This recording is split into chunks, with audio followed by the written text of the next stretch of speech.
দীর্ঘদিনের দাবি পূরণ হলো রাজ্যে কর্মরত চা বাগান শ্রমিকদের। এক্ষেত্রে তাদের মজুরি বৃদ্ধি করলো রাজ্য সরকার। চা বাগান শ্রমিকদের বর্তমান মজুরি 176 টাকা থেকে বৃদ্ধি করে 204 টাকা করা হয়েছে বলে শুক্রবার সাংবাদিক সম্মেলন করে জানিয়েছেন রাজ্যের শ্রমমন্ত্রী টিঙ্কু রায়।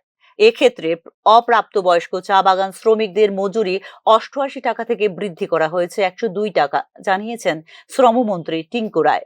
ব্যবস্থা, ইলেকট্রিসিটির ব্যবস্থা সেগুলো সরকার করছে। তো সেই দিকগুলো সমস্ত দিক দেখে আমরা 176 টাকা থেকে বাড়িয়ে এটাকে 204 টাকা করা হয়েছে।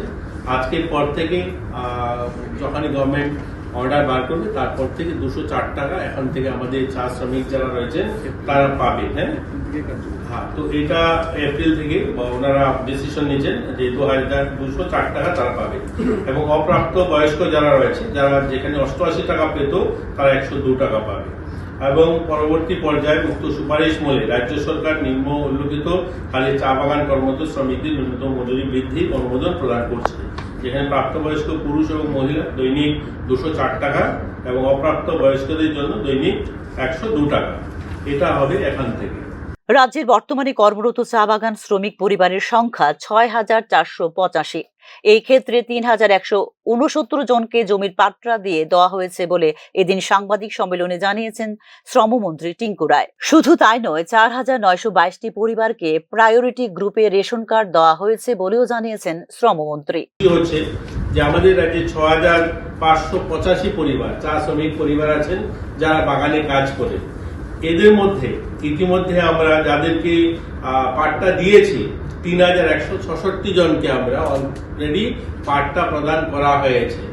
অর্থাৎ যত চা বাগান পরিবার বসবাস করেন রাজ্যে তার প্রায় অর্ধেক পরিবারকে আমরা পাট্টা দিয়ে দিয়েছি এই লাস্ট 7 বছরে। বাকি কিছু সংখ্যক রয়েছে, বিভিন্ন কারণে সেগুলো আটকা আছে, সেগুলো খুব শীঘ্রই আমরা তাদেরকে দেওয়ার জন্য কাজ করব। এবং যারা এই চা বাগানে বসবাস করে তাদের কাছে কিন্তু রেশন কার্ডও ছিল না, বিপিএল বা অন্তোদয় কোনো রেশন কার্ড তাদের কাছে ছিল না। এটাও তাদেরকে আমরা ঘরের জমির পাট্টা দেওয়ার পাশাপাশি আমরা কিন্তু তাদেরকে প্রায়োরিটি গ্রুপ রেশন কার্ডও দিচ্ছি। এই সংখ্যাটাও 4,922 পরিবারকে ইতিমধ্যে আমরা প্রায়োরিটি গ্রুপ রেশন কার্ড ইতিমধ্যে আমরা দিয়ে দিয়েছি। বাকি যারা রয়েছে জমির পাট্টা দেওয়ার বাকি বা প্রায়োরিটি গ্রুপ রেশন কার্ড দেওয়ার বাকি, এগুলো অন প্রসেস রয়েছে, এগুলো খুব শীঘ্রই আমরা তাদেরকে দিয়ে দেব।